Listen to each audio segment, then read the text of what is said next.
예, 반갑습니다. 예, 무수TV 서정구 대표입니다. 자, 오늘은요, 보시는 화면에 잘 나오지만 유상증자와 무상증자에 대해서 한번 말씀을 한번 드려볼까 합니다. 먼저 이 증자와 감자라는 게 있습니다. 뭐 오늘 감자 부분은 제가 뺐는데요. 예, 증자라는 것은 말 그대로 자본금을 증가시키는 겁니다. 자, 그럼 자본금의 개념을 우리가 뭐 다들 조금은 아시겠지만 한번 명확하게 간단하게 한번 해보겠습니다. 자, A, B, C라는 이 세 사람이 사업을 하고 싶은 거예요. 사업을 하고 싶은 겁니다. 그런데 이 A도 사업을 하고 싶고 B도 사업을 하고 싶고 C도 사업을 하고 싶어요. 근데 각각 본인들이 들고 있는 금액이 5천만 원씩 들고 있다고 가정을 할게요. 자, 근데 A도 5천만 원 가지고는 태부족입니다. 사업을 하기에는 턱없이 모자라는 금액, B도 마찬가지, C도 마찬가지예요. 그래서 A와 B와 C는 각각의 회사를 설립하기에는 무리가 있었던 거죠. 그래서 A, B, C가 의기투합합니다. 야, 그러지 말고 우리 다 같이 세 명이서 같이 한번 사업을 해보자. 그렇게 되면 우리가 1억 5천이라는 돈으로 각각 5천만 원씩 내면 1억 5천이라는 돈으로 우리가 사업을 시작할 수 있지 않겠느냐. 그래서 A, B, C가 세 사람이 동의를 해서 회사를 설립을 하게 되죠. 자, 원래는 이게 바로 주식회사의 이제 첫 탄생하게 된 계기죠. 그래서 A, B, C 세 사람이 뭐가 됩니까? 그 회사의 주인이 되는 거죠. 우리는 일명 이것을 주주라고 합니다. 그래서 A도 주주, B도 주주, C도 주주가 되는 것이죠. 자, 근데 B와 C는 일반적으로 기술력을 가지고는 있지만 경영권에는 참가를 하지 않고 다른 일을 보고요. A, 네가 한번 도맡아서 경영을 한번 해봐라, 이렇게 얘기를 합니다. 자, 그렇게 되면 B와 C는 경영에는 참가를 하지는 않겠죠. 그럼 A는 경영을 합니다. 자, 그럼 이때 B와 C는 투자한 금액은 5천만 원씩이 있으나 경영은 하지 않고요. A는 투자도 5천만 원 했지만 경영까지 합니다. 자, 이런 경우의 수는 A는요, 소유를 하고 있으면서 기업의 일부를 소유도 하고 있으면서 경영도 하게 되는 것이죠. 예, 그런 경우가 바로 우리 일반적으로 대한민국의 가장 대기업들이 일반적으로 사용하는 바로 소유 경영제라고 이렇게 얘기를 합니다. 예, 이러한 소유 경영제는 A는 소유 경영제를 하게 되는 거죠. 자, 어쨌든 이 회사가 탄생을 했습니다. A와 B와 C가 탄생을 했는데 각각 5천만 원씩을 투입을 해서 사업을 시작을 하게 된다고 그랬죠. 예, 그렇게 되면 A, B, C는 각각 지분율을 33%씩 이렇게 지분을 보유한 주주가 되는 것이죠. 예, 주주가 됩니다. 자, 그럼 이때 이 세 사람이 1억 5천을 가지고 사업을 하다가 한 5천만 원 정도 더 필요한 거예요. 자, 그러면 이 5천만 원을 어떻게 메워서 회사를 1억 5천짜리가 아니라 2억짜리를 만들어 볼까? 자, 이 관점에서 접근을 하는 겁니다. 자, 그럼 여러 가지 방법이 있습니다. 은행에서 대출을 하는 방법, 기업에서는 또는 채권을 발행하는 방법, 그리고요 주식을 또 추가로 주주를 어떻게 해요? 모셔오는 방법이 있습니다. 자, 이때 증자라는 것은 기존에 1억 5천만 원짜리 회사에서 추가로 5천만 원을 어떻게 해요? 자본을 확충하기 위해서 주식을 추가로 발행을 하는 겁니다. 자, 그러면 어떻게 됩니까? D라는 사람이 등장을 하게 돼요. 자, D라는 사람이 등장을 해서 5천만 원을 자기도 내놓고 나도 주주가 되겠다. 자, 그래 되면 A, B, C, D는 각각 5천만 원씩 투입을 해서 2억 원짜리 회사가 되는 것이죠. 자, 출발은 1억 5천으로 출발을 합니다. 그런데 추가로 5천만 원만큼의 D라는 사람이 등장으로 인해서 5천만 원이 기업에 자금이 유입이 되면서 D도 똑같은 주주가 되는 거죠. 자, 그러면 각각 5천만 원, 5천만 원, 5천만 원, 5천만 원이니까 지분율은 A, B, C가 원래 세 사람이 있을 때는 33% 정도였지만 한 사람이 더 들어오므로 해서 25%씩 주식 지분을 나눠 가지게 되는 것이죠.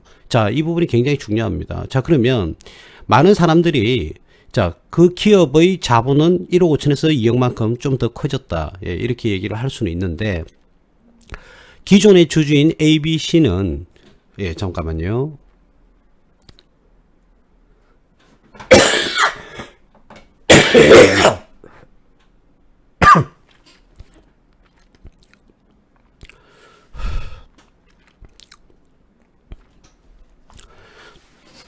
예, 기존의 주주인 A, B, C는 지분율이 33%에서 몇 프로는 떨어집니까? 25%로 떨어지지 않습니까? 자, 그렇다면 원래 1억 5천만 원짜리 회사에서 출발을 했을 때 기업이 이익이 1억이 났다면 기존의 ABC는 3,300만 원만큼 분배를 하면 되는 것이죠. 왜? 본인의 지분율이 33%니까. 자, 근데 D라는 사람이 등장하게 됩니다. D라는 사람이 5천만 원을 가지고 등장을 해서 각각의 지분이 변동이 되는 것이죠. 예, 33%에서 25% 변경이 되니까 그 기업이 발생한 이익 1억을 가지고 기존에 세 사람이 나눠 가져갔던 것을 D라는 사람 등장 이후로 각각 2,500씩 나눠 가지게 되는 거죠. 자, 그럼 이것이 호재냐 악재냐 이런 말들이 굉장히 많아요. 제가 오늘 이 부분을 들고 온 이유는 많은 분들이 이 정자라는 개념과 유상정자와 무상정자라는 개념과 배당 시전에 배당락, 자, 배당금을 언제 내가 주식을 보유하고 있어야 배당금을 받을 권리가 생기느냐, 이러한 배당락과 통틀어서 하는 이야기, 권리락까지 한번 이야기를 한번 해보려고 합니다. 자, 어쨌든 자본금이 1억 5천에서 2억짜리 회사로 바뀌었어요. 이 바뀌었다. 그럼 자본금이 증가했지 않습니까? 이런 식으로 이 기업이 자본금이 5천만 원만큼 증가하는 상황을 우리는 정자라고 합니다. 자, 그런데 이 정자가 유상정자와 무상정자가 있어요. 자, 유상정자는 뭔가, 말 그대로 유상이라는 것은 여러분들도 뭐 잘 아시다시피, 그쵸? 이 유상이라는 게 뭐예요? 반대급부가 있는 거죠. 자, 이 유상이라는 것은, 이 유상이라는 것은 어떻습니까? 반대급부. 즉 말하자면, 아까 D라는 사람이 5천만 원을 내놓고 주식을 받아갔지 않습니까? 그럼 기업 입장에서는 돈이 유입이 되는 거죠. 그죠? 예, 이런 상황을 유상이라고 그러고요. 무상이라는 것은 기존 주주한테 기업에서 경영 활동을 하다 보니까 이익이 되게 많이 났어요. 이익이 많이 나가지고요. 실질적으로 배당금을 지급을 하려고 하는데, 우리 회사가 현재 지금 이익이 난 금액을 전부 다 배당으로 지급을 하게 되면 사업을 확장한다든지, 또는 우리 회사가 공장을 새로이 여태 뭐 임차하다 쓰다가 이제는 우리가 공장을 하나 어떻게 해요? 건설을 만들고 싶은 거예요. 그래서 돈을 갖다가 기업 내에 좀 유보를 시켜놔야 될 필요성이 있는 겁니다. 자, 근데 기업은 이익이 났어요. 이익은 났지만 배당금으로, 현금으로 배당을 지급하기가 조금 곤란한 상황이 있을 수가 있습니다. 그렇죠? 다음에 써야 되니까. 자, 그때 기존의 주주들한테 현금으로 배당을 하는 것이 아니라 주식으로서 배당을 하겠다는 거죠. 이 주식으로 배당을 하게 되면 일단 주식이 어떻게 됩니까? 기존에 아까 우리가 ABC에서 출발해서 ABCD 네 사람의 주주로 구성이 되었다고 그랬죠. 그럼 기존에 있는 ABCD한테 이익이 난 금액의 일부를 떼어내서 현금으로 지급하는 것이 아니라 그 금액에 맞는 주식을 추가로 주겠다는 겁니다. 자, 그러면 어떤 결과가 있느냐? 그 주식을 받는 주주 입장에서는 돈을 내놓고 주식을 받는 것이 아니라 기업이 내가 투자했던 회사에서 이익이 나서 그 이익의 분배 형식으로 주식을 받는 거예요. 그러면 그 주주는 역시 그 주식도 배당이 되는 것이죠.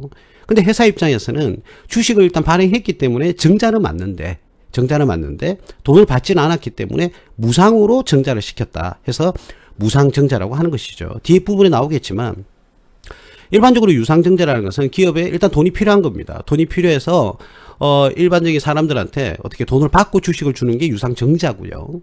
기업 입장에서. 또 무상증자는 기업 입장에서 주식을 주긴 주는데 돈을 받지 않고 그냥 준다고 생각하시면 됩니다.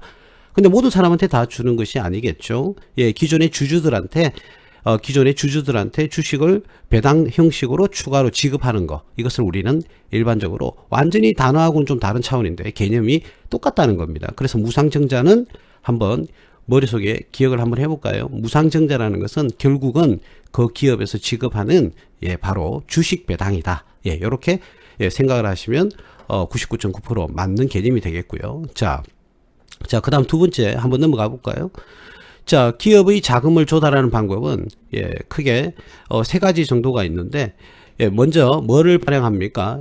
바로 채권을 발행하는 방법이 있습니다. 채권을 발행하면 기업의 자기 자신의 신용도를 가지고요, 불특정 다수한테 돈을 빌리는 거예요. 자, 그럼 돈을 빌리면 내가 빌렸다는 증서를 상대방한테 줘야 되는 겁니다. 예를 들어서 제가 회사입니다. 회사인데 여러분들이 제 회사에 채권에 투자를 하고 싶다는 거죠. 자, 그러면 여러분들은 쟤한테 돈을 갖다가 예를 들어서 1,000만 원씩 쟤한테 입금을 시켰어요. 자, 그러면 나는 이 1,000만 원을 여러분한테 빌린 게 돼요. 그러면 여러분들한테 어떻습니까? 내가 여러분들한테 빌렸다라는 어떠한 차용 증서를 적어줘야 되지 않겠습니까? 예, 그렇습니다. 개인 대 개인은 바로 차용 증서를 이렇게 적어서 서명을 해서 주겠지만, 기업은 채권이라는 이름으로 된 증서를 여러분들한테 드리는 겁니다. 자, 그러면 그 채권에는 뭐가 적혀 있을까요?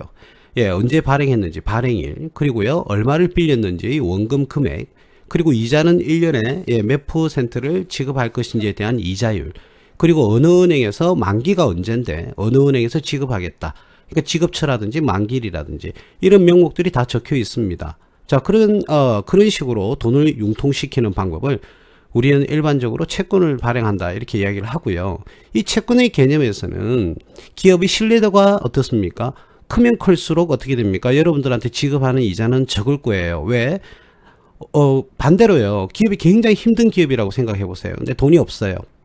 기업의 경영 실질도 그리 좋지는 않는데, 이 기업을 계속적으로 어떻게 버티고 또 좀 시간이 더 지나면 성장시킬 목적으로 창업을 했는데 자금이 많이 힘듭니다. 근데 그 기업의 신뢰도는 많이 떨어져 있겠죠. 자, 그렇다면 그 기업한테 여러분들한테 돈을 빌려줄 사람은 아무도 없을 겁니다. 자, 여러분들 입장에서 돈을 빌려준다 이 말을 반대로 이야기를 하면 여러분들은 그 기업에 돈을 빌려주고 채권을 구입했다 이런 말과 똑같은 겁니다.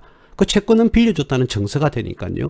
자, 근데 여러분들이 그렇습니다. 돈을 빌려주는데 옆에 친구들이나 신용이 전혀 없고 직장생활도 하지 않고 그리고 소득도 없는 친구한테 친구가 1억을 빌려달라고 해요.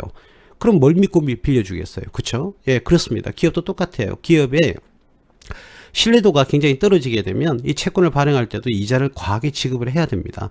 그래야만이 여러분들이 돈을 빌려주겠죠. 예, 이런 식으로 우리가 신뢰도가 좀 떨어지는 그런 기업의 채권을 우리는 일반적으로 정크본드라고 이렇게 이야기합니다. 예, 정크푸드 아시죠? 질 나쁜 음식. 예, 그렇습니다. 그 정크푸드와 같이 질이 나쁘다. 본드는 채권이라는 뜻이죠. 그래서 정크본드라고 이렇게 이야기를 합니다. 그래서 기업에서 일반적으로 채권을 발행해서 돈을 빌리는 방법이 있고, 그 다음 두 번째는요, 금융기관 등에서 대출을 합니다. 역시 똑같죠. 나중에 만기에는 원금과 이자를 상환을 해줘야 돼요. 자, 근데 많은 분들이 이 채권을 발행하는 거나 금융기관에서 대출하는 거나 나중에 똑같지 않느냐. 어떤 부분에서 똑같죠, 여러분? 원금과 이자를 만기에 이렇게 상환을 하는 부분에서는 똑같은데 왜 굳이 이렇게 나눴느냐. 금융기관 등의 대출을 하게 되면 기업에서 아무리 신뢰도가, 물론 신뢰도가 좀 높으면 이자율은 좀 싸긴 싸겠지만 어떤 특정 요건을 물론 갖춰야 됩니다. 물론 채권도 특정 요건을 갖춰야 되겠지만 불특정 다수가 금융기관에 대출을 하고 있다면 추가로 대출을 하기는 상당히 힘듭니다. 예를 들어서 규모가 뭐 10억짜리 회사가 7억을 대출을 했는데 추가로 3억을 대출을 더 하겠다. 그 은행에서는 그런 기업에 대출해 주지는 않겠죠. 예, 당연합니다. 조금만 잃어도 그 기업이 경영 악화가 온다면 은행에서는 원금과 이자를 다 상환을 할 수 없고 다 포기를 해야 된다. 폐업을 하게 되면 어떻게 됩니까? 원금과 이자를 은행에서도 결손 처리를 해야 돼요. 그렇기 때문에 금융기관 등의 대출이 조금 어려울 수는 있겠죠. 자, 그래서 기업들은 금융기관 등의 대출에 어떤 숨이 막히면 두 번째로 진행하는 게 채권 발행인데, 채권 발행도 쉽지는 않습니다. 그 기업의 신뢰도가 높아야 되고요. 신용평가를 받아서 신용평가 점수가 상당히 70점, 80점 이상이 되어야만 이렇게 채권을 발행을 할 수가 있어요. 자, 그래서 채권을 발행하거나 금융기관에 대출을 해서 기업의 자금을 조달하는데, 마지막으로요, 주식을 발행하는 방법이 있어요. 우리가 오늘 금방 제가 말씀드렸던 부분이 바로 이 주식을 발행하는 방법인데, 자, 이 주식을 발행을 합니다. 주식을 발행하면 뭐가 좋습니까? 원금과 이자를 상환할 이유가 없어요. 그러나 그 기업에서 이익이 많이 나면 뭡니까? 배당금과 어떻게 해요? 주주총회에 참석할 수 있는 의결권을 줍니다. 자, 그런데 그러면 주식을 발행하는 게 가장 낫지 않느냐, 이렇게 생각을 많이 하세요. 주식을 발행하면 원금과 이자를 상환할 필요가 없고 배당금을 지급을 하면 되는데, 문제는 이 배당금도요, 회사가 이익이 크다고 해서 배당금을 많이 지급할 필요가 없는 겁니다. 주주총회에서 결정이 날 때까지 보류가 되는 것이죠. 예, 그래서 그 기업은 손해보는 게 없다. 차라리 그냥 주식을 발행하지 왜 은행이나 채권을 발행해서 원금과 이자까지 지급을 해야 되느냐 하겠지만, 가장 중요한 것은 주식에서는 의결권입니다. 의결권. 만약에 삼성전자를 한번 예를 들어 볼까요? 삼성전자가 뭐 채권을 발행하거나 대출을 하지 않고 그냥 주식을 마구잡이로 발행을 했다. 그럼 그 아주 우리나라의 뭐 시가총액 1위 기업이고요. 우리나라를 대표하는 그런 기업이 어떻습니까? 주식을 마구잡이로 발행을 하게 되면 그 주식을 뭐 적대적 M&A 관점에서 말이죠. 외국인들이 또는 미국 뭐 국가라든지 일본 국가들라든지 일본에 있는 기업들이라든지 뭐 간단하게 아주 기분 나쁜 예를 한번 들어볼까요? 삼성전자가 주식을 계속 발행했다. 근데 일본에 있는 뭐 예를 들어서 미쓰비시 뭐 공업이 예를 들어서 삼성전자 주식을 사모은 거예요. 그래서 50% 이상 지분율을 확보를 했습니다. 그러면 한국이 건너와서 그러겠죠. 삼성전자를 미쓰비시와 합병하겠다. 삼성전자 경영진들 다 물러나라. 그러면 결국은 예 그렇습니다. 물러날 수밖에 없죠. 그렇기 때문에 기업을 지키기 위해서는 주식을 발행하는 것은 최후의 수단이 일반적으로 되는 거예요.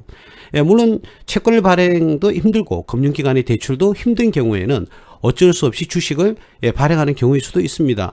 자, 그렇게 해서 가장 큰 낭패를 본 사람이 누굽니까? 이제 고인이 되셨지만 바로 스티븐 잡스죠. 애플사의 스티븐 잡스는 주식 자기가 가지고 있는 창업 자금이 별로 없었기 때문에 지분을 뭐 거의 확보하지 못한 상태에서 경영을 하다 끊임없는 R&D 연구개발만 하다가 기존의 주주들한테 결국은 퇴출을 당해서 회사에서 애플사 자기가 만든 애플사에서 결국은 뭐 속된 말로 잘렸다고 해야 됩니까?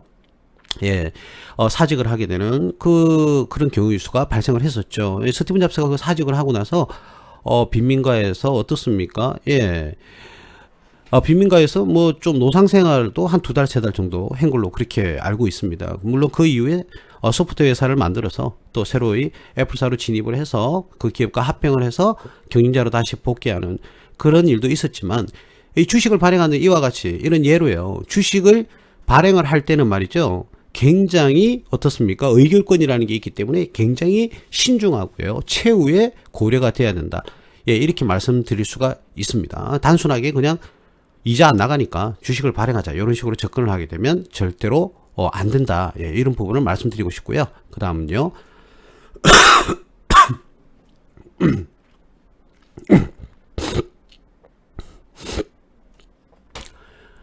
예, 그 다음은 바로 이제 오늘 하게 된 핵심 유상증자를 한번 보겠습니다. 유상증자의 개념은 앞에서 말씀드렸다시피 기업 입장에서 말이죠. 여러분들이 주주라고 한번 가정을 하면 내가 여러분들한테 주식을 주겠다는 거예요. 주식 줄 테니 돈 다오. 그러면 어떻습니까? 여러분들은 우리 회사에 주식을 가져가려면 어떻습니까? 돈을 내고 가져가셔야 되죠. 그죠? 예, 그렇습니다. 근데 우리 회사 입장에서는 어떻습니까? 돈을 받는 입장이 돼요. 대신 우리 회사의 지분을 여러분들한테 나눠 드려야 되겠죠. 이런 식으로 돈이 들어오고 주식이 여러분들에게 발행되는 거. 돈이 들어온다. 요게 굉장히 중요한 거죠. 자, 돈이 들어와서 주식을 발행해서 우리 기업을 키운다. 이랬을 때는 유상증자입니다. 자, 그러면 주식을 매수한 사람은 2가지 목표를 설정합니다. 첫 번째는 뭐를 설정을 할까요? 예, 유상증자에 참가하는 사람은 일단 배당은 기본적으로 받아야 될 것이고 기업이 경영성과가 좋으면 그리고요. 여러분들이 늘 주식 투자할 때 이러지 않습니까? 그죠? 주가가 상승할 것이다. 예, 이 회사는 앞으로 향후에 미래가 굉장히 성장할 것이다. 또는 수익이 잘 날 것이다. 이런 예측을 하실 수가 있는 거죠. 그렇게 해서 배당과 주가 상승을 목적으로 해서 주식을 매수를 하게 됩니다. 자, 배당은 주주총회에서 정하는 거라 기업이 이익이 나지 않아도 배당 지급 의무가 무조건 있는 것은 아닙니다. 그래서 어떤 기업에서는 자금을 운용하는 데는 좀 안정적일 수는 있어요. 자, 그리고요. 기업의 이익이 증가하거나 실적이 좋아지면 또 어떻습니까? 예, 주가가 또 상승하게 되고요. 그 다음에 기업의 실적이 안 좋아서 청산하게 되면 반대로 이때 유상증자에 참석했던 주주나 기존의 주주들은 결국은 청산하게 되면 그 기업이 청산하게 되면 투자한 금액은 전부 다 종이 쪼가리가 된다. 그 주식은 종이 쪼가리가 된다. 이렇게 해석을 할 수가 있어요. 그리고 유상증자의 개념에서 기업의 입장에서 지분을 조금 전에 말씀드렸듯이 많이 뺏겨버리면 경영권에 대해서 견제가 들어와서 독단적인 경영이 굉장히 힘들어지고 간섭을 많이 받게 돼요. 주주가 많으면 어떻게 됐습니까? 우리 사공이 많으면 배가 산으로 간다고 그러지 않습니까? 예, 얼마 전에 제가 낚시터에서 낚시하러 갈 때 실제로 산 위에 배가 있더라고요. 같이 간 지인분이 이런 말씀 하시더라고요. 배가 산으로 왔다. 예, 그렇습니다. 사람들이 많으면 하나의 어떤 의제를 우리가 확정 짓기 위해서는 사람들이 많으면 그만큼 의제가요, 확정되기가 힘듭니다. 그렇기 때문에 주식회사에서는 뭐 다수결로 하는 거죠. 그래서 어떻습니까? 의결권을 가지고 나는 찬성, 나는 반대. 자, 그렇게 해서 이 지분을 많이 뺏겨버리면 그런 의결권을 많이 뺏기게 되니까 내가 경영했던 기업을 다른 사람에 의해서 경영권을 박탈당하기도 하고요. 뺏겨버리기도 합니다. 예, 조금 전에 말씀드렸듯이 스티븐 잡스처럼요. 그렇기 때문에 유상증자는 실질적으로 어떤 자기가 경영권 견제가 들어오더라도 그걸 막아낼 수 있는 지분을 확보하고 나머지의 주식을 추가로 증자한다든지 그런 지분율 계산을 미리 철두철미하게 해서 증자를 하는 경우가 대부분이다. 경영권을 뺏기면 안 되니까요. 그래서 유상증자에 의해서 파급되는 효과들은 이러한 네 가지 정도가 간출이면 이런 네 가지가 있다. 이렇게 말씀을 드릴 수가 있겠습니다. 그리고요. 자, 유상증자의 방법입니다. 자, 이런 말들이 많이 나오는데 자, 뭐 처음 보시는 분들은 좀 어려워요. 자, 주주 배정 방식이라고 되어 있어요. 자, 아까 이야기를 한번 해볼게요. 주주 배정 방식이 있고 제3자 배정 방식이 있고 일반 공모 방식 이렇게 세 가지가 있거든요. 예, 지우고 다시 한번 깨끗하게 한번 해볼까요? 자, 첫 번째는 주주 배정 방식이 있고 두 번째는 제3자 배정 방식, 세 번째는 일반 공모 방식 이렇게 세 가지가 있습니다. 주주 배정 방식은 뭐냐? 자, 아까 우리가 회사를 설립을 했잖아요. 5천만 원씩 내고 ABC가 그 회사를 만들었지 않습니까? 자, 그런데 추가로 D라는 사람이 어떻습니까? 들어오겠다. 나도 5천만 원 내고 들어왔지 않습니까? 근데 이 D가 들어오기 전에 말이죠. 우리 회사에서 자, 증자를 하겠다라고 하면 먼저 이 증자를 한다 안 한다를 판단했어야 됩니다. 이사회의 결의를 거쳐서 이사회의 결의를 거쳐서 유상증자를 하겠다 안 하겠다라는 찬성과 반대의 기표를 하게 돼요. 투표. 그러니까 A, B, C 야 우리 유상증자 할 건데 A는 찬성하니? 예 찬성합니다. B 찬성하니? 예 찬성합니다. C 찬성하니? 아니요. 자 근데 다수결에서 A와 B가 찬성을 했으니까 어떻게 됩니까? 유상증자는 하기로 결정이 나는 거죠. 자 그런데 먼저 첫 번째 주주 배정 방식은 뭐냐? 추가로 발행하는 주식 아까 5천만 원치 D가 어떻게 보유하게 된 5천만 원 있지 않습니까? 그 5천만 원을 D한테 어떻게 주식을 바로 발행하는 것이 아니라 우리 회사는 5천만 원만큼 추가로 확보를 해야 되겠다. 그럼 먼저 A, B, C한테 선택권을 주는 거예요. A야, B야, C야. 자, 우리가 주식을 그럼 5천만 원을 할 건데 대략 1,700만 원씩 우리가 각각 어떻게 지분을 공유받을 수가 있는 거죠. 즉 말하자면 기존에 있는 주주한테 기존에 있는 이렇게 나와 있지 않습니까? 예. 기존에 있는 주주한테 어떻게 해요? 주식을 신주인수권 새로운 주식입니다. 이번에 증자를 하니까 5천만 원치의 새로운 주식을 먼저 인수할 수 있는 권리를 주겠다는 겁니다. 그렇죠. 그러니까 증자를 한다면 기존에 있는 A, B, C가 신주 그러니까 5천만 원씩 냈지만 추가로 1,700만 원씩 더 내서 지분율은 변동이 없겠죠. 똑같이 돈을 내니까 그렇죠. 33% 똑같습니다. 근데 금액은 좀 커지겠죠.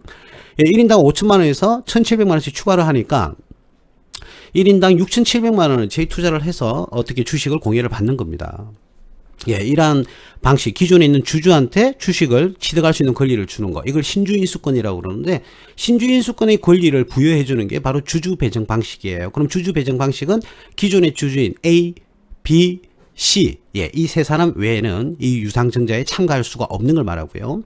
자, 그 다음 제3자 배정 방식과 이 일반 공모 방식이 여러분들 좀 헷갈리는데, 보니까 어떻게 보면 제3자나, 그죠? 일반이나 똑같은 개념 같은데 아닙니다. 이 제3자는 뭐냐면은, 특정 3자를 정해놓고 실시하는 유상증자예요. 즉 말하자면 A, B, C가 증자를 하기로 결정을 했어요. A, B, C가 기존의 주주가. 근데 추가로 유상증자를 하고 싶은데 A, B, C는 추가적으로 투자하기에는 좀 무리가 있다는 거예요. 그래서 새로운 사람을 땡기자. 근데 아무나 땡기지 말고 내가 잘 알고 있는 D라는 사람이 있으니 이 D라는 사람한테 어떻게 해요? 주식을 추가로 증자할 때 지정을 해놓고 발행하는 건 어떻느냐. 그러면 D가 ABC가 나머지 세 사람들보다 오케이 그러면 되겠다 라고 판단이 되면 D한테 통보를 하는 겁니다. 네 우리 회사에 증자를 할 건데 참가할 거니? 그럼 참가하겠다. 그렇죠. 바로 증자를 할 때 말이죠. 그 증자를 하게 되면 추가로 들어올 주주한테 미리 정해놓고 증자를 하는 거예요. 정해져 있는 거예요. 그게 바로 제3자 배정 방식이 되는 거예요. 근데 일반 공모 방식은 그렇지 않습니다. 우리 회사 주식 증자합니다. 신주 발행할 테니까 어떻게 해요? 예, 신주를 발행할 테니 증자에 참가하실 분은 누구나 참가하세요라고 공시를 띄워버리는 거예요. 그러면 여러분들도 살 수 있고 나도 살 수 있고 뭐 E, F, G, H 뭐 다 살 수가 있는 거예요. 가장 어떻습니까? 가장 일반화되어 있는 방법이 뭐 어떻습니까? 제3자 배정 방식도 있고 일반 공모 방식인데 뭐 주주 배정 방식도 하긴 합니다. 하긴 하는데 아무나 다 참가할 수 있는 건 이제 정리를 하면요. 일반 공모 방식. 그리고요. 기존 주주가 지정하는 사람만 주주가 될 수 있는 방법은 제3자 배정 방식. 그리고요. 기존의 주주가 그 지분을 받는 것은 주주 배정 방식인 거예요. 이 세 개의 차이점 아시겠죠? 예, 그렇습니다. 주주 배정 방식은요. 다시 한 번 더 이야기하면 기존의 주주가 신주를 인수하는 방법이고요. 제3자 배정 방식은 어떻다고요? 예, 기존에 있는 주주가 지정되어 있는 특정 3자에게 어떻게 해요? 주식을 공유하는 방법이고요. 세 번째 일반 공모 방식은 우리 회사의 주식을 신주를 발행해서 증자를 하겠습니다. 예, 이렇게 얘기를 하고요. 공시를 띄우는 것이 바로 일반 공모 방식이라고 한다. 이 세 개의 차이점 아시겠죠? 예, 요 부분 여러분들 오늘에서는 이제 정확하게 조금 알고 가시면 되겠다 이런 말씀을 드리고요. 자, 그러면 유상증자를 해석을 해보자. 자, 유상증자는 많은 사람들이요 예전에는요 상당히 오래전에는 이 유상증자를 한다 그러면 굉장히 호재였습니다. 왜? 그 기업이 어떻게 유상증자를 하는 이유가 뭘 것이다? 기업을 확장시키겠다. 확장시키겠다는 것은 새로운 사업부에 어떻게 도전을 한번 해보겠다. 그래서 기업의 이익을 더욱더 극대화시키겠다는 그런 개념이었습니다. 예전에 뭐 대우그룹 같은 경우가 가장 대표적이라고 할 수 있는데 예전에는요 1980년도 당시에는 말이죠 문어발 경영이라는 말이 많았어요. 굉장히 그 이자가 쌌는데 레버리지 효과를 기대하기 위해서 돈을 빌린 거예요. 저 돈을 빌렸다. 예를 들어서 어떤 사람이 10억을 빌린 거예요. 근데 은행에 이자가 1년에 1%가 나간다고 가정을 하는 겁니다. 그럼 10억을 빌렸다가 이 사람은 1년의 이자를 만약에 1%를 지급을 한다면 1,000만 원의 이자를 지급을 해야 돼요. 그 대가로. 근데 이 사람이 10억을 대출을 해서 기업을 운영을 했더니 기업의 이익이 20%가 나온 거예요. 즉 말하자면 10억을 대출을 해서 사업을 시작을 했는데 이익이 2억이 났다. 그럼 그 이익의 2억에서 은행한테 지급해야 될 이자 1,000만 원을 주면 본인 그 기업은 1억 9천만 원을 버는 거예요. 결국은 뭐냐? 자기 돈 하나도 없이 은행에서 돈을 빌려서 2억의 수익을 내고 1,000만 원을 은행에게 지급을 하는 겁니다. 그러면 그 사람은 자기 자본 하나도 없이 어떻게 해요? 1억 9천이라는 돈을 벌 수 있게 되는 것이죠. 자, 이러한 것을 부채 효과라고 합니다. 빚의 효과다. 일반적으로 유명한 이야기로는 레버리지 효과다 이렇게 얘기를 하게 되는 것이죠.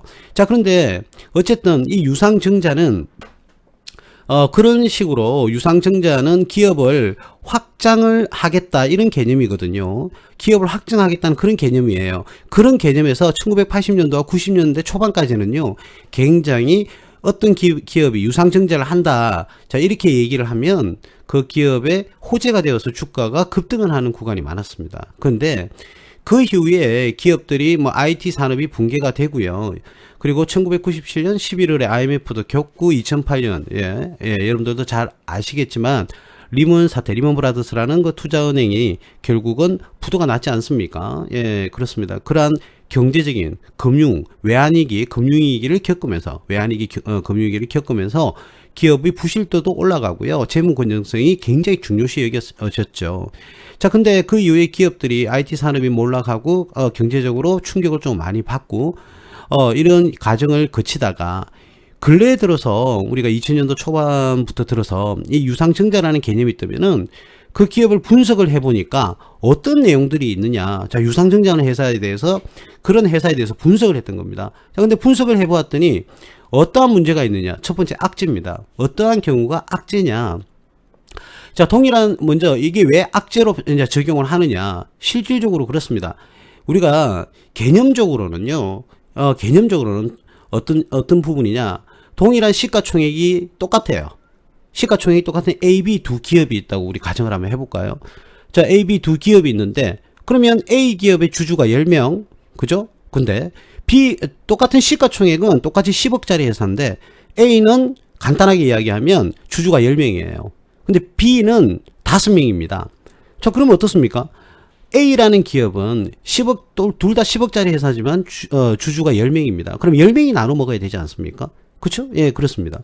근데 B라는 기업은 똑같은 10억짜리 회사지만 주주가 5명이에요. 그러면 5명이 나눠 먹으니까 1인당 2억씩 나눠 먹는 거예요. 간단하게 이야기하면 그렇습니다. 그래서 주식 수량이 많아지면 결국은 뭐가 됩니까? 분배, 공유받을 수 있는 어떻습니까? 예, 그렇죠. 분배금이 낮아지는 겁니다. 그러면 기존 주주들은 어떻습니까? 주식수가 어떻다고요? 많아지니까 주식수가 많아지면 기존에 있는 주주는 불리한 거예요. 그래서 그건 악재로 적용이 되는 겁니다. 그래서 주식수가 적은 기업일수록 반대로 주식 가치가 어떻다고요? 높다. 예, 이렇게 볼 수가 있겠죠. 예, 증자를 하게 되면 시가총액은 그대로이지만 주식수가 늘어서 기업 가치가 하락하므로 뭐로 해석하는 게 예, 맞다고요? 악재로 해석하는 게 맞다. 이렇게 예, 얘기를 예, 우리가 할 수가 있는 겁니다. 예. 자, 그 일반적으로 악재라는 개념은 이러한 개념을 가지고 주식 수량이 늘어나니까 분배가 작아지고 분배가 작아지면 주주들이 많으니까 그죠? 많은 사람들이 그걸 나눠 먹어야 되니까 그 기업의 가치는 당연히 하락할 수밖에 없죠. 이런 개념에서 우리는 악재라는 이야기를 합니다. 그다음 두 번째 호재라고 보는 개념입니다. 호재는요 결국은 어떻느냐? 아까 우리가 순수했던 그 유상증자를 설명했는데 유상증자는 결국 기업이 자금이 필요하다는 것인데 이 자금의 용처가 어딘지가 굉장히 중요합니다. 즉 말하자면 유상증자를 해서 돈이 유입이 될 겁니다. 회사 안으로. 그죠? 자, 유입이 되면 이 유입이 되었던 돈이 어디로 흘러가느냐? 그럼 새로운 사업을 하기 위해서 확장을 하기 위해서 내가 유상증자를 우리 기업이 했다. 이런 경우에는 그 기업의 규모가 커지죠. 자, 그러면 결국은 어쨌든 주식수가 늘어나니까 안 좋은 거 아니냐? 아닙니다. 어떤 경우의 수가 있느냐? A라는 기업이 있는데 이 기업이 예를 들어서 유상증자를 했어요. 자, 근데 10억짜리 사업을 하다가 100억짜리 사업을 이제 하게 됩니다. 자, 그러면 어떻습니까? 간단하게 이야기하면 10억짜리 회사를 했을 때 나오는 이익의 금액과 그렇죠? 100억짜리 사업을 했을 때 나오는 이익의 금액은 굉장히 차이가 많이 날 겁니다. 그래서 주주수가 늘어난다고 하더라도 똑같이 뭐가 늘어나요? 이익이 더 늘어나니까 기존의 주주들이나 신규로 들어온 주주들은 오히려 더욱더 주가가 상승하는 결과가 나올 수 있다는 거죠. 예, 가장 뭐 간단한 예로요. 지금의 예로 바로 한번 들어볼까요? 여러분들 어떤 경우가 있습니까? 예, 바로 그렇습니다. 요 며칠 전에 오늘도 기사에 나왔지만 대한항공이 아시아나항공을 인수를 했어요. 자, 인수한다는 소식에 아시아나항공은 적은 기업이 큰 기업으로 편입이 되니까 아시아나항공의 주가가 급등을 합니다. 자, 그러면 대한항공은 큰 기업이 작은 기업을 인수하니까 일반적으로 어떻습니까? 좀 손해가 날 것이다 라는 생각으로 하락을 해야 되는데 아니요. 대한항공도 물론 오늘은 뭐 둘 다 이렇게 조정을 받았지만 대한항공도 어떤 경우가 되느냐? 이제는 독점을 하는 거예요. 그렇지 않습니까? 대한항공은 아시아나항공을 인수합병함으로써 어떠해요? 이제는 대표 항공사가 대한항공, 아시아나항공에서 대한항공이 되는 겁니다. 똑같은 뭐 한진칼이라는 회사입니까? 이제 두 개의 우리나라의 양대 산맥의 항공사를 다 어떻게 쥐게 되는 것이죠. 물론 향후에 뭐 비행기 뭐 요금이 뭐 우리 많이 올라갈지 아니면 이 상황이 유지가 될지 자세히는 모르겠습니다만은 지켜봐야 되겠습니다만은 아무래도 조금은 상승하는 이유가 될 가능성이 높다고 하겠죠. 자, 근데 대한항공도 지금 코로나19 때문에 굉장히 타격을 받아왔지 않습니까? 물론 지금은 코로나19가 오늘도 발표에 의하면 이제는 백신이 맞으면 한 두어 번 정도 기간이 좀 있더라고요. 맞게 되면 94.5%까지 어떻게 예방을 할 수 있다. 그러는 결과의 신문을 보기도 했는데 그거는 두고 봐야 될 문제이겠지만 코로나가 해결이 되면 물론 대한항공이나 아시아나항공 같은 그런 항공주들은 상승을 할 수가 있겠죠. 자, 근데 그동안 대한항공도 힘들었어요. 물론 이번에 3, 4분기에서는 1,800억대의 이익을 실현을 했습니다. 작년 기준 10분의 1밖에 안 되지만 이 어려운 와중에도 승무원 승객 자리를 그죠? 의자를 빼고요. 화물을 실어 나르면서 어떻게 이익을 버티기에 성공을 했어요. 그래서 지금은 물론 그것 때문에 이익이 계속 유지가 된다 이렇게 보장을 하기는 힘들죠. 중소 항공사들도 대한항공을 따라서 전부 다 이제는 승객의 자리를 뜯기 시작했습니다. 예, 이 말은 그런 항공사들도 이제는 화물을 실어 나르겠다는 소리가 되겠죠. 자, 근데 어제 오늘 신문 발표에 의하면요, 국가 발표를 했습니다. 일단은 대한항공이 아시아나항공을 인수하는 것은 확정이 났고요. 자, 이에 대한항공은 그동안 코로나19 때문에 본 기업들도 자금 사정난이 그렇게 좋은 건 아닙니다. 자, 그런데 아시아나항공을 대한항공이 인수하는 조건으로 국가에서 산업은행에서 일정 금액의 지분을 어떻게 해요? 유상증자에 참여를 해서 자금을 확보를 하겠다. 근데 거기에 대한 기여를 하겠다라고 이렇게 발표가 났습니다. 제가 대한항공 사장 같으면요, 이건 가만히 눈 감고요, 진짜 떡 먹는 것보다 더 쉬워요. 내가 아시아나항공을 먹고 싶다. 근데 돈은 없다. 근데 돈은 국가에서 지원을 해준다. 그러면 아시아나를 떡주문해서 주문할 수가 있고, 대한민국의 양대 항공인 대한항공과 아시아나항공을 다 거머쥘 수 있다. 이거는요, 현대산업개발의 실수였을까요? 인수하려다 인수 포기를 했는데, 아니면 대한항공의 뭐 어떤 능력이 좋아서 그런 걸까요? 제가 봤을 때는 현대산업개발이 조금 무리수를 처음에는 뭐 두는 거는 같았지만, 시간이 지나고 이렇게 이제서야 코로나가 뭐 치료제나 백신이 나오는 이 지점에서는 현대산업개발의 그 어떻게요, 데스크포스를 열었던 그 임원진들은 굉장히 땅을 치고 후회를 할 것 같습니다. 제가 봤을 때는. 자, 근데 뭐 어떤 플러스 효과는 대한항공이 더욱더 뭐 많이 가져갈 수는 있을 겁니다. 이런 대한항공이 아시아나항공의 항공을 어떻습니까? 인수를 함으로써 이 대한항공은 중장기적으로는 굉장히 호재일 거다. 호재일 가능성이 굉장히 높다라고 이렇게 봐지는 거죠. 그래서 이 대한항공이 주가가, 우리 잠시 한번 대한항공의 주식 차트를 한번 보시도록 하죠. 대한항공이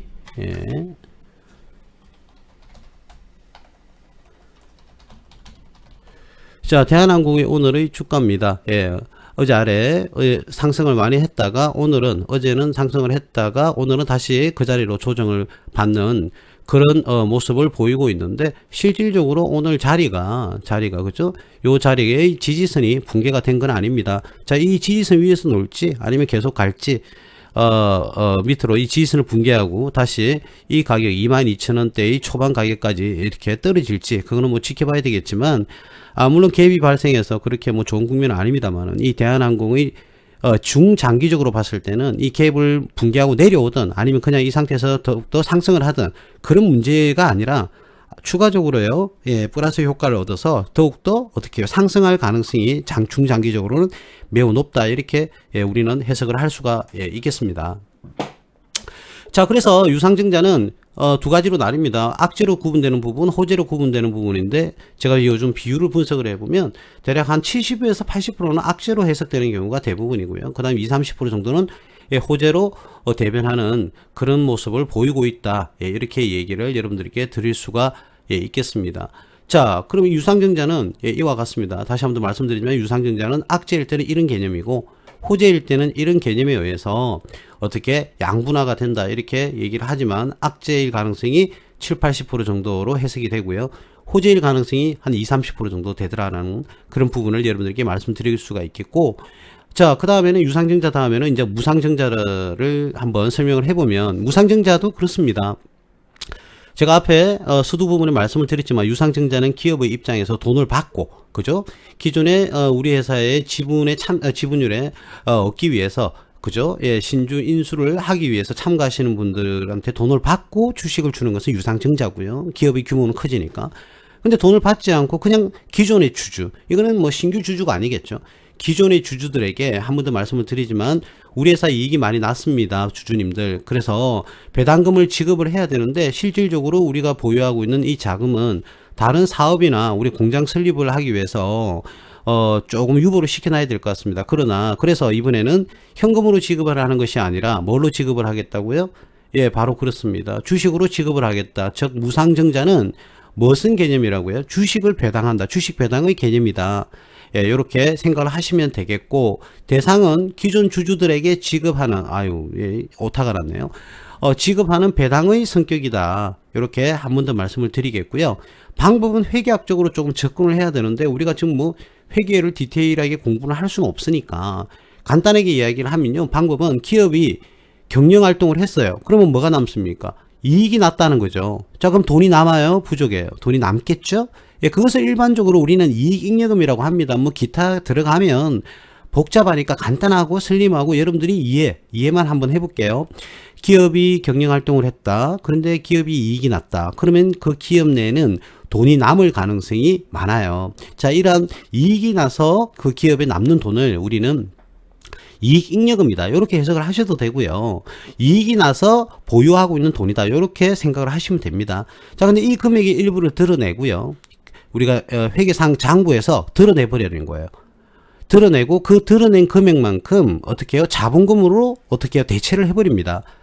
자본금으로 대체를 하게 되면 어떻습니까? 여러분들한테 주식을 줘야 되죠. 그래서 조금 뭐 여러분들이 회계의 기초와 중급 뭐 회계를 이 부분을 회계 원리를 공부를 안 하시는 분들이 대부분이기 때문에 상세하게 말씀은 좀 드리기 힘든데 간단하게 우리가 돈을 받고 주식을 발행하면 유상증자라고 그랬죠. 근데 무상증자는 돈을 받는 것이 아니라 주식을 주기는 주는데 뭐라고요? 그 기업에서 경영 활동으로 인해서 얻게 되는 이익 잉여금을 어떻게 해요?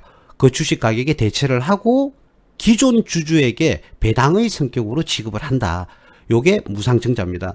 간단하게 돈을 받고 주식을 주면 유상증자, 돈을 받지 않고 주식을 주게 되면 무상증자라고 그러죠. 자, 여러분들 주주입니다. 여러분들이 주주예요. 자, 근데 제가 회사입니다. 근데 여러분들한테 제가 말씀을 드리는 거예요. 우리 회사 이익 났습니다. 그래서 이번엔 주식 배당을 지급을 하겠습니다. 그럼 어떻습니까? 여러분들은?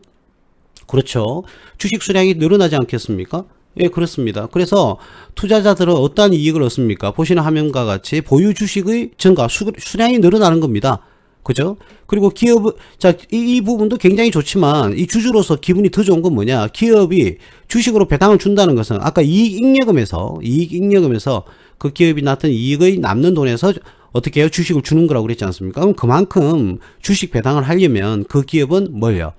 이익이 꾸준하게 발생을 하고 있어야 된다는 겁니다. 그러니까 기업의 잉여금이 많다는 것은 이익이 꾸준하게 많이 나고 있다. 그럼 그 기업의 신뢰도와 가치가 굉장히 높다는 겁니다. 그러면 어때요? 주가가 상승을 하게 되겠죠. 예, 그렇습니다. 그래서 투자자들은 무상증자다. 이런 이제 공시가 뜨면요. 일반적으로 99.9%는 여러분들도 어떻게 해요? 99.9%는 주가가 상승하고 아주 호재다. 이렇게 생각을 하시면 되겠습니다. 그러면 투자자만 어디 주주들만 어떻게 뭐 호재가 있는 것이 아니라 기업도 당연히 호재가 있겠죠. 기업은 주식 배당을 한다 그러면 일단 기업 신뢰도와 신용평가 점수가 올라가고요. 기업의 재무 건전성이 높다. 이거를 확인시켜 줄 수 있는 거예요. 우리 회사는 탄탄합니다. 안전합니다. 망하지 않습니다. 어려움이 없습니다라는 것을 대신 홍보해 주는 역할을 하기도 합니다. 자, 그래서 그런 주식 배당을 했다는 증서를 발췌를 해서 자기가 주거래은행에 가게 되면요. 대출 금액에 대해서 이자까지 내려갑니다. 이자율을 낮춰줘요. 이러한 사항도 물론 뭐 무조건 다 그런 건 아닌데 기업마다 조금 차이는 있겠습니다만은 어쨌든 이자도 하락하는 경우의 수가 실제로 있습니다. 제가 예전에 모 회사에 감사로 있을 때도 똑같았어요. 우리 회사의 재무제표를 가지고 가서 이익을 잘 내고 있다. 매출도 굉장히 상승하고 있고 앞으로 우리가 수주받은 금액이 엄청나게 많이 있다. 그리고 계약서를 제출을 하게 되면 이자가 내려갑니다. 그러면 우리 격리 책임자들이나 임원진들은 이런 부분도 조금 알고 계셔야 돼요. 그런 좋은 상황이 있으면 주거래은행에서 단 0.1%라도 이자율을 내려줍니다. 이런 부분. 자, 그래서 한마디로 그냥 간단하게 정리할까요? 여러분들 너무 많은 것을 머리에 담으면 어지러우니까. 이 방송은 유튜브에서 다시 올릴 겁니다. 그래서 이해가 안 가시면 또 듣고 하시면 되니까 지금 이 자리에서는 요거만큼만 한번 머릿속에 한번 집어넣어 볼까요? 간단합니다. 뭐예요? 무상증자는 뭐라고요? 호재입니다. 무상증자는 호재고 유상증자는 어떻다고요? 7, 80%는 악재일 가능성이 높지만 20, 30% 정도는 오히려 호재일 수도 있다. 가장 간단한 예로 이번 대한항공이 어떻게 유상증자를 해서 아시아나항공을 어떻게 인수합병하는 자금으로 쓰겠다는 그 부분은요, 굉장히 호재다라고 이렇게 이야기를 할 수가 있는 겁니다. 이 부분만 우리 한번 좀 기억을 꼭 하시기 바라고요. 자, 그 다음 여러분들이 이제 곧 12월 달에는 뭐가 이루어집니까? 바로 배당의 시절이죠. 배당의 시절입니다. 근데 여러분들이 이건 몇 번 설명을 드려도 좀 이해하기가 힘드신가 봐요. 그래서 제가 한번 적어봤습니다. 여러분들 뭐 읽을 수는 있으니까 그죠? 자, 한번 정리하고요. 여러분들이 반복해서 시청을 우리 유튜브에서 하시면 될 것 같고요. 먼저 자, 배당락이라고 이렇게 되어 있는데 이 배당락이를 밑에 한번 더 명시도 해봤고요. 자, 배당락은 법조문에 이렇게 되어 있어요. 배당 기준일을 기준으로 휴일을 제외한 2영업일 전까지의 주식을 보유. 자, 이렇게 해석을 하면 여러분들이 오히려 오류를 범할 수가 있어요. 그러니까 이 해석을 정확하게 하셔야 되기 때문에 일반인들은 이걸 가지고 속아서 실수를 하는 경우가 있는데요. 자, 볼게요. 우리나라는요. 연말 배당의 배당 기준일은 어떻게 되느냐. 배당 기준일은 2020년 12월 28일이라고 이렇게 명시가 되어 있지 않습니까? 이걸 아시려면 요거부터 보셔야 됩니다. 잘 볼게요. 12월 31일은 우리나라의 증권시장은 뭘 한다고요? 휴장을 합니다. 휴장. 즉 말하자면 증권시장이 열리지를 않아요. 자, 그렇다면 우리가 어떻습니까? 장이 열리는 날은 12월 30일이 마지막 날이라는 거죠. 자, 그거를 우리는 뭐라고 하냐면 폐장이라고 합니다. 폐장일. 자, 한 해의 마지막 장이 열리는, 문을 닫는 날짜가 2020년 몇 월 며칠요? 12월, 예, 그렇습니다. 30일입니다. 이게 바로 뭐라고요? 폐장일이에요. 폐장일. 그러면 이 폐장일을 기준으로 돼야 된다. 12월 31일이 아니라 그때 휴장이니까 12월 30일을 기준으로 해서 내가 그 해당 주식을 보유하고 있어야 된다는 거예요. 자, 그런데 우리나라는 전거금 제도잖아요. 전거금 제도. 이 전거금 제도가 뭐냐? 예수금 제도예요. 최소한 우리는 오늘 주식을 내가 샀다고 그러면 주식은 바로 우리 계좌에 바로 이렇게 통해서 뭐 표시는 됩니다. 표시는 되는데 그 글에 자, 주식을 사겠다는 사람이 돈을 넣어요. 그죠? 예, 근데 나는 팔겠다 하면 주식을 내놔야 돼요. 자, 그러면 증권거래소에서 팔겠다는 사람한테 주식을 받고요. 사겠다는 사람한테 뭘 받습니까? 돈을 받죠. 그렇게 해서 이거를 대체를 시켜줍니다. 사겠다는 사람한테는 주식을 주고 팔겠다는 사람한테는 돈을 주게 되는 거예요. 이 기간이 며칠이 필요하다고요? 이틀이 필요한 거예요. 이틀이. 자, 그렇다면 최소한 내가 12월 30일 날 내가 이 주식을 보유하고 싶다. 왜? 그래야 배당을 받을 수 있으니까. 그쵸? 12월 30일 날 주식을 보유하고 있는 사람한테 뭐를 준다고요? 예, 그렇습니다. 배당을 주니까 우리는 주식은 언제 매수를 해야 돼요? 이틀 걸린다고 했지 않습니까? 그렇죠. 12월 28일 날 어떻게 해요? 보유를 하게 되면 이틀 후에 어떻게 된다고요? 12월 30일 날 내 계좌로 주식이 쏙 들어오는 거예요. 그러면 주주명부에 A라는 회사라고 있다고 삼성전자 내가 주식을 샀다. 12월 28일 날. 그럼 12월 30일 날 이틀 지나서 삼성전자 주주명부에 내 이름이 올라가는 거예요. 그럼 올라가 있는 12월 30일 날 주주명부에 올라가 있는 사람에 한해서 그 사람을 대상으로 해서 그 다음 연도 배당금을 지급을 하는 거예요. 자, 그러면 12월 30일 날 어떻게 해요? 주식이 어떻게 해요? 들어와야 되잖아요. 들어와야 돼요. 그러면 언제예요? 12월 28일까지는 주식을 보유를 하거나 1월 1일부터 12월 27일까지는 주식을 보유하고 있지 않다가 12월 28일 날 내가 삼성전자 주식을 산 거예요. 그럼 이틀이 지나면 어떻습니까? 이틀 후에는 12월 30일 날 내 주식 계좌에 삼성전자 주주명부에 내가 올라간다는 거예요. 그러면 28일 날 주식을 사면 12월 30일 날 주주명부에 올라가니까 배당금을 하루만 들고 있어도 지급을 하느냐? 합니다. 한다고요. 한다니까요. 그러니까 그러면 우리 그 다음날 한번 볼까요? 12월 29일을 한번 볼까요? 12월 29일에 만약에 내가 삼성전자 주식을 샀다고 칠게요. 그러면 12월 30일은 안 들어와요. 12월 31일은 장이 안 열리니까 안 들어와요. 1월 1일은 신정이니까 안 들어옵니다. 그러면 아무리 빨라봐야 1월 2일 날 들어옵니다. 그러니까 우리가 간단하게 이야기하면 폐장일 12월 30일 이전에 공휴일을 뺀 일수를 계산해야 돼요. 요 사이에 또 공휴일이 있으면 공휴일을 빼고 예를 들어서 28일이 공휴일이었다면 27일이 배당 기준일이 되는 겁니다. 즉 말하자면 27일 날 주식을 사야 돼요. 아시겠죠? 28일이 공휴일이다 또는 29일이 공휴일이다 하면 둘 중에 하루가 공휴일이다 하면 27일 날 사야 되고 28일과 29일이 만약에 토요일 일요일이었다 그러면 어떻습니까? 27일도 아니고 26일 날 그죠? 이해 가시죠? 26일 날 주식을 사면 배당 주주명부에 올라가는 거예요. 다시 한번 더 정리합니다. 12월 30일 기준으로 해서 앞으로 갑니다. 앞으로 이틀을 가는데 이틀째가 되는 날에 어떻게 해요? 주식을 내가 보유를 하고 있거나 취득을 하게 되면 배당금을 받는 거예요. 그런데 12월 30일부터 앞으로 가는 날짜에 공휴일이 하루나 이틀이 있다면 그 날짜들은 빼고 하루나 이틀을 더 앞으로 가서 그죠? 한 번 더 말합니다. 12월 29일과 28일이 양쪽 다 어떻게 해요? 공휴일이면 27일, 26일 이틀 가야 되니까 26일이 뭐가 된다고요? 배당 기준일이 되는 것이고 아시겠죠? 예, 배당 기준일이 되는 것이고 만약에 29일만 공휴일이고 28일은 공휴일이 아니다. 그러면 하루는 어떻게 계산하지 않고 28일과 27일이 뭐가 됩니까? 예, 배당 기준일이 되는 겁니다. 그렇다면 예, 이제 이 개념을 아시겠죠? 예, 이러한 차이가 있고요. 그러면 이제 우리가 주식 우리 그 차트를 열어보면요. 어떤 부분이냐. 배당 락이라고 있습니다. 자, 락이라고 적혀 있는 날은 뭐냐? 바로 요겁니다. 기준일 하루 전이다. 즉 말하자면 권리가 사라지는 것을 의미합니다. 우리가 언제까지 사야 된다고 그랬습니까? 배당금을 받으면. 올해는. 이건 올해인데요. 2020년 12월 28일 날 주식을 사면 이틀 뒤인 30일 날 얘가 주주명부에 올라가니까 배당금을 받는데 28일 넘기가 29일에 산다면 어떻습니까? 그렇죠. 주주명부에 올라가는 시간은 1월, 그 다음 연도 1월 2일이 될 거예요. 그쵸. 그러면 29일에는 뭐라고요?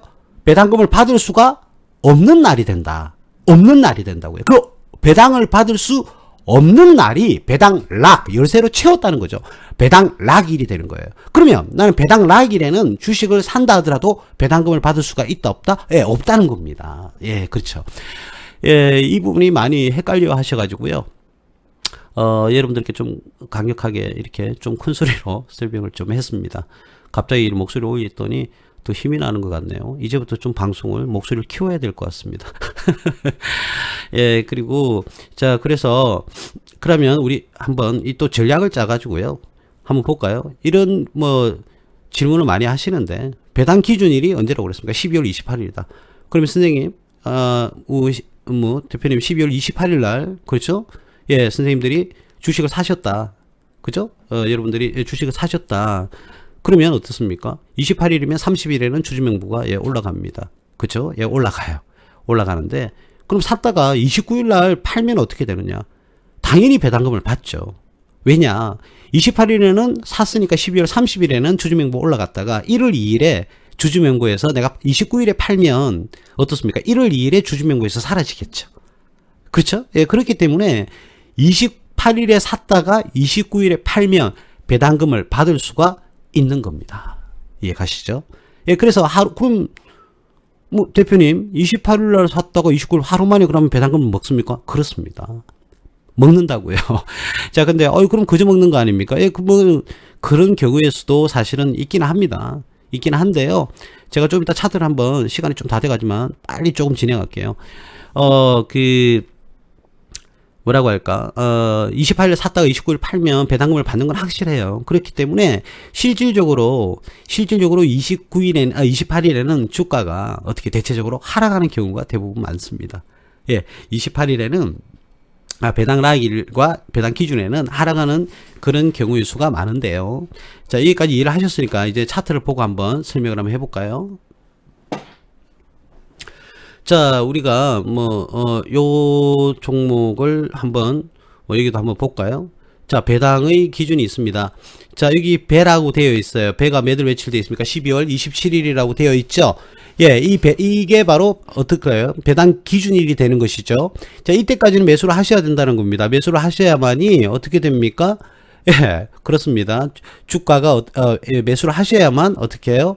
예, 배당금을 받을 수 있다. 자, 근데 뭐 이 항공주를 빼고요. 좀 이따가 뭐 비교를 하겠지만 우리가 여러분들이 고배당주 하면 일반적으로 어떤 주입니까? 통신주죠, 통신주. 자, LG U+부터 한번 확인해 볼까요? 작년에 배당을 한번 확인을 해 보면 이 날짜 한번 볼까요? 자, 12월 27일 똑같죠, 날짜가. 예, 12월 30일이니까 하루가 뭐 공휴일이 있든지 하겠죠. 작년에는 하루가 공휴일이 있을 겁니다. 올해는 28일이 배당 기준일입니다. 자, 보세요. 주가가 이날에, 전날에는 14,340원에서, 이 기준일에는 마이너스 1.74. 예, 주가가 많이 내려가죠? 그렇습니다. 똑같습니다. SK텔레콤도 한번 볼까요? 예, SK텔레콤도, 예, 요 배당 시즌 한번 보겠습니다. 똑같은 12월 27일이겠죠? 예, 27일이고, 어떻습니까? 주가가 굉장히 많이 떨어진 상황을 보실 수가 있을 거예요. 보실 수가 있겠죠? 예. 그리고요, 또 뭐 KT가 있지 않겠습니까? KT. 자, KT도 어떻습니까? 주가가 굉장히 많이 하락하고 역시 12월 27일. 자, 뭐냐. 예, 그렇습니다. 이 배당 기준일이 되는 날에는요, 일반적으로 주가가 이렇게 다 하락을 합니다. 그렇기 때문에 괜히 내가 배당금 먹고 싶어가지고 매수를 했다가 이제 낭패를 보는 그런 경우의 수가 예, 없어야 되겠죠. 예, 그래서 그런 부분을 여러분들 무조건 넣으면 돈을 번다 이런 단순한 생각으로 접근을 하시면 안 되고요. 우리 유료 회원들에게는 예, 말씀을 드리겠습니다. 이 배당을 어떻게 하면 우리가 자그마한 수익이 될지 큰 수익이 될지는 모르겠지만 이날에도 투자하는 방법이 있기는 해요. 예, 그것은 여기에서 공개하기는 조금 힘들고요. 제가 유료 방송에서 말씀을 드릴 수 있도록 그렇게 하겠습니다. 예, 이날에 무려 이렇게 많이 하락을 했지만 오히려 이날에 배당은 배당대로 어떻게 해요? 받을 수가 있고 또 어떻습니까? 수익은 수익대로 날 수 있는 방법도 있긴 합니다. 예, 그 방법은 여기서는 뭐 공개하기 좀 힘들고요. 예, 유료 방송방에서 예, 공개를 할 수 있도록 예, 그렇게 하겠습니다. 예, 오늘은 여러분들과 정자의 개념이 뭐고 이제 유상증자와 예, 무상증자, 유상증자와 무상증자에 대해서 면밀 검토하게 디테일하게 한번 여러분들과 함께 설명을 한번 해봤고요. 그리고 12월에 배당 시즌인데, 자, 이 배당 시즌에 어떻게 배당 금액이 정해지고 배당을 누가 받는지, 그리고 배당 기준일이 뭔지, 배당 락일이 뭔지, 그리고 폐장일이 언제고 휴장일이 언제인지를 갖다가 여러분들한테 한번 정리를 한번 해드려 봤습니다. 여러분들 12월 되면 SK나 KT 또는 뭐 LG U+S였습니까? 이 통신회사들이 고배당을 주거든요. 실질적으로 예전에는 한 9% 10%도 준 것도 있어요. 근데 지금 한 4% 5%대 지급하는 것으로 알고 있는데 올해는 어떻게 지급할지는 모르겠습니다. 뭐 코로나19 때문에 뭐 통신 사가 힘든 경우는 뭐 크게 있지는 않을 것 같고요. 그렇죠? 그래서 배당이 작년 수준으로 뭐 지급하지 않겠나. 예, 그런데 그런 부분이 있어요. 대기업들은 조금 안 좋은 모습을 보이기도 하는데 다른 이유가 뭐 어떤 경제적으로 안 좋은 사건이 들면 자기하고는 아무런 상관이 없어도 동조 현상을 가려고 해요. 옆 회사들이 막 힘들어져. 예전에 그랬죠. IMF나 어떤 금융위기가 왔을 때 2008년도 참 그래요. 그러한 사건 때문에 외환위기와 금융위기 때문에 힘들었던 기업들이 많았어요. 그래서 그 기업들의 임직원들이 월급을 많이 깎았죠. 자, 그런데 그런 금융위기나 또는 외환위기가 왔을 때 아무런 문제가 어때요? 없는 기업들도 옆 회사 월급 깎는다. 우리도 깎아야 되지 않겠느냐. 예, 이런 말들을 하면서 실질적으로 후려치는 그런 일이 많았었죠. 나름대로 뭐 행포라고 생각을 합니다. 모르겠습니다. 기업이 경영하는 방법에 대해서는 가타부타 말할 필요는 없을 것 같고요. 우리는 12월 배당에도 어떻게 투자를 해야 되는지, 그리고 배당 기준일과 배당 락일이 뭔지, 유상증자, 무상증자, 이게 호진지 악진지 자꾸 여러분들 많은 분들이 질문을 하시기도 하고 궁금해 하셔서 오늘은 그 부분을 좀 긁어드려야 되겠다라는 생각으로 이 자료를 한번 준비를 해왔습니다. 많은 도움이 되셨기를 바라고요. 자, 이 동영상은요, 이번에는 유튜브에 올릴 수 있도록 그렇게 하겠습니다. 이 무료 방송을 하면서 제가 좀 잘라야 될 부분은 자르고 우리 유료 회원분들도 이게 제법 계시기 때문에 제가 모든 것을 다 오픈은 하기는 조금 사실은 좀 힘듭니다. 그 부분은 여러분들이 좀 양해해 주시고 이렇게 무료 방송하는 부분에 대해서도 여러분들한테 굉장히 많이 도움이 될 것이라는 것은 믿어 의심치 않습니다. 예, 그렇게 제가 계속적으로 무료 이 방송을 조금 할 거고요. 모든 자료를 유튜브에 올리지는 않겠습니다. 그래서 이제 우리가 시간 내서 들으시는 분들한테 도움이 되고 또 여러분들이 미래에 대한 어떠한 간절함 그리고 열정 이런 것들을 가지고 계신 분들한테는 당연히 이러한 혜택이 아니라 도움을 제가 조금은 더 드리고 싶고요. 앞으로 여러분들 투자 활동에 있어서 나름대로 조그마한 초석이 되었으면 좋겠다. 뭐 큰 초석은 아니겠지만 자그마한 도움이라도 되었으면 좋겠다는 마음에서 이렇게 무료 방송을 좀 진행을 하고 있습니다. 날씨가 추워졌습니다. 내일은 어찌 될지 모르는데 오늘의 이곳 날씨는 굉장히 좀 흐렸습니다. 흐렸지만 비는 안 왔네요. 예, 그렇습니다. 앞으로 더 11월도 이제 중순을 훌쩍 넘기고 올해 45일밖에 안 남았네요. 올해 한 해 마무리 미리미리 한번 둘러보시고 해내지 못했던 부분은 빨리 정리를 하시고요. 또 올해 마무리를 아름답고 행복하게 하실 수 있도록 오늘 하루도 열심히 뛰시고 내일도 열심히 뛰시고 열심히 공부하시고 투자활동도 열심히 하시기 바랍니다. 오늘 방송은 여기까지 할게요. 고맙습니다. 늦은 시간까지 함께 해주셔서 감사드립니다. 감사합니다. 안녕히 가세요.